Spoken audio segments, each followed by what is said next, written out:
Okay, isang mapagpalang araw ang bati ko sa inyo. At babasahin ko lang muna itong katanungan ni Baichi. Good day, may tanong din ako, Glock 17. Isa or dalawa putok din ka sa putok. Isa or dalawa din uli. Nalaala ko hindi na-eject ang basyo.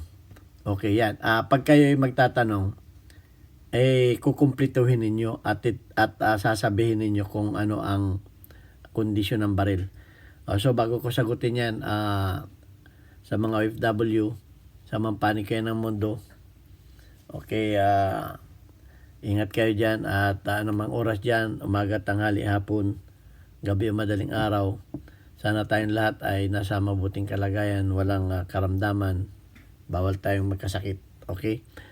At palagi kong sa mga baguhan pa at hindi nakakilala sa akin, ako ay wala sa Pilipinas para hindi na ninyo ako hanapin dyan at yung gusto magpagawa ng baril, ako ay dito nagtatrabaho sa Kuwait sa Mayadin Shooting Range. So bilang isang firearms instructor, gunsmith. Okay, at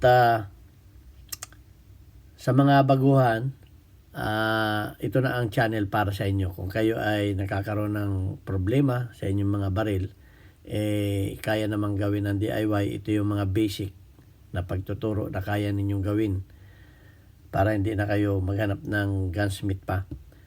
Okay, at please lang, pakiusap sa mga manonood ng aking videos, wag naman ninyong skip yung mga ads sapagkat may tinutulungan tayo mga beneficiaries na mga estudyante. Okay, maraming salamat sa mga nanonood ng videos ko. At kung kayo may katanungan, sa dami na ng videos ko, palagay ko ay yan ay nandyan na kamukha nitong katanungan na ito. Ito'y paulit-ulit na pero bibigyan ko ulit ng linaw.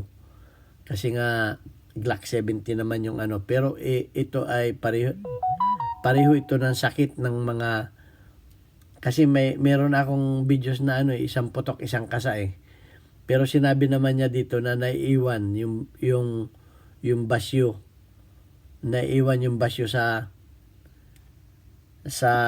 chamber. Okay, ang ibig sabihin, kung ating analisa yung tanong ni Baichi, ay hindi continuous. Minsan umi-eject, minsan hindi. Dahil sabi niya isang putok or dalawa, din kasauli. Ang ibig sabihin ay hindi nag-i-eject at yung basyo ay nandoon pa sa loob. So, ang may problema dito, hindi man extractor. Dahil kung extractor yan, magdudouble feed yan. May iwan yung basyo sa loob, papakita ko sa inyo maglalagay ito. Papakita ko sa inyo. Maglalagay ako ng basyo sa loob. Yan. Maglalagay ako diyan. Yan, may basyo sa loob. Yan o. Yan, may basyo sa loob. Pagkatapos, meron akong dummy bullet. Ito, dummy bullet ito. Pumutok, naiwan yung halimbawa, naiwan yung basyo sa loob. Yan ay magdudouble feed. So, kahit ikasam mo yan, magkakaroon ka ng problema dyan. Pag ang problema mo ay nasa extractor. Kasi nga, hindi niya nakuha yung basyo. So, naiwan doon. Pag yan ay pumutok uli, ang mangyayari niyan, papakita ko lang sa inyo, ang mangyayari niyan ganyan. Magiging double feed yan. Okay, isang nasa chamber at isang naka double feed. So halimbawa naman at tuloy-tuloy yung putok mo, kasi hindi malinaw yung mga tanong sa akin kung ano ang hitsura ng baril. So isang putok isang kasa. Ang ibig sabihin nung ano mo, ang ibig sabihin nung tanong mo ay ito may ano tayo dito, plus. Okay. lalagay natin dito sa ano para malinaw sa inyo kasi paulit-ulit yung mga tanong ninyo eh. Itatanong na naman uli sa akin ito eh. Kaya ito ay yan. Lalagay tayo ng basyo sa chamber.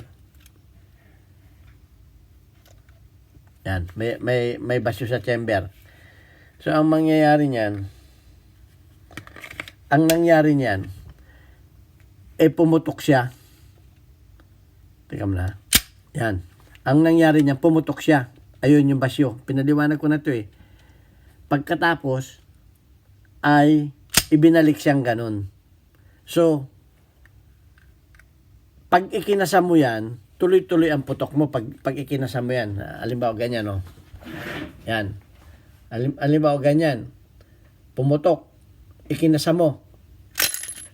Tumalsik yung basiyo.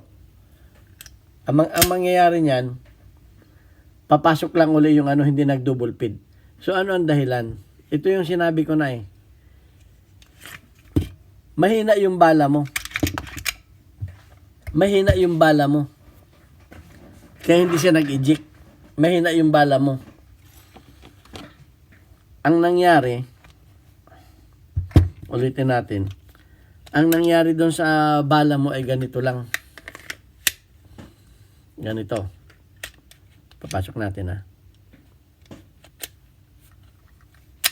Ayan. Ang nangyari doon sa ano mo, lagyan natin ng ano.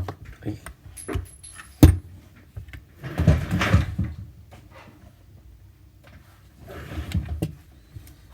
Ang nangyari doon sa ano mo ay hindi sumagad yung ito.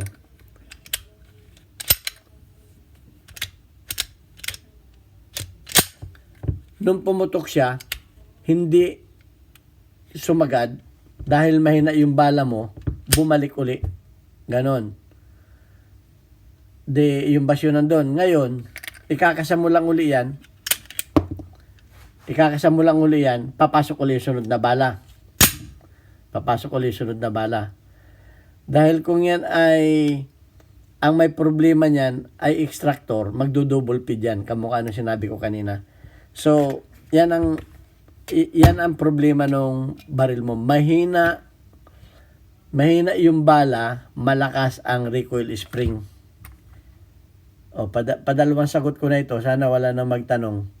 Mahina yung bala, baka reload yung bala mo, mahina yung bala mo, hindi siya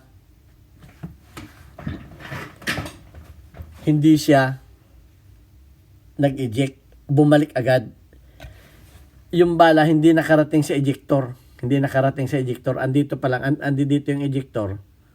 Andito pa lang, bumalik ng ganun. Nandun ulit sa chamber. Pagkatapos, pag ikinasa mo, saka pa lang siya tatalsik. Dahil yung pagkasa mo ay yung sinabi mong ikakasa mo uli. Pagkasa mong ganyan, sumagad, tumalsik. Ngayon, yung putok niya, hindi sumagad. Hindi sumagad ng atras.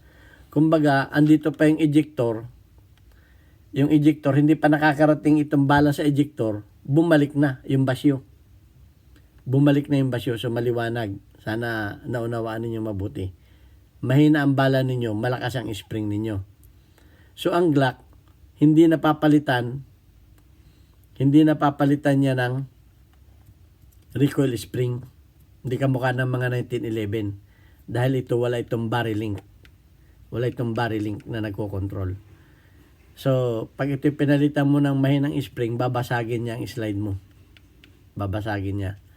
Okay, so naintindihan ninyo? Nasa bala ang problema ninyo. Dahil ang mga Glock standard ang mga spring yan, hindi napapalitan yan.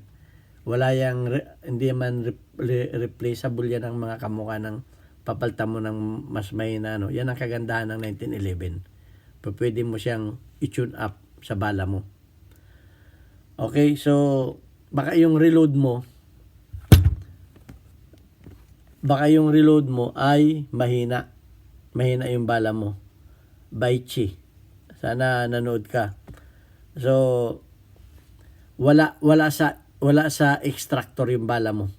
Kasi kung nasa extractor yan, magdudouble feed yan. Magdudouble feed, hindi yan mag-home. Okay, sana naunawaan ninyo yung aking paliwanag. Malinaw na ang bala ang may problema. Hindi match sa recoil spring. Kaya hindi pa nakakarating yung basyo mo sa hindi pa nakakarating yung basyo mo sa ejector, bumalik na. Pumasok uli sa chamber. Ngayon, pag kinasa mo ng manual, tatalsik. Papasok na naman yung bagong bala. Yun. So, kung sinabi mo na nagmalfunction, nag-double feed, ang problema sa extractor. Okay, so maliwanag. Maliwanag na yan, ha? Sana wala na magtanong yan. At yan ay kahit sa ang pistol nangyayari yan. Kahit sa ang pistol. Kaya nga, nasagot ko na ito dun sa isang putok, isang kasa nilinaw ko lang uli ngayon. Glock naman yung kanyang sinasabing baril. Kasi ang Glock nga, dun sa isang ay pwede, dun sa isa kong pwede ka magpalit ng recoil spring dahil sa 1911. Pero sa Glock, hindi ka magpapalit ng recoil spring. Bakit naman ang sabi mo ay, minsan naman ay nag-i-eject. Isa, dalawa, nag-i-eject. Natataon na malakas ang bala nun. Okay? Ngayon, nasisingitan ng medyo mahina. Kumbaga, hindi pare-pareho ang bala na na ginagamit. Baka reload. Baka yung reload mo ay mahina yung pagka-reload. So, ang reload naman ay hindi naman pare-pareho yan. Minsan talaga medyo merong malakas ng konti, medyo may mahina ng konti. So, ayan ang nagiging problema ng baril mo.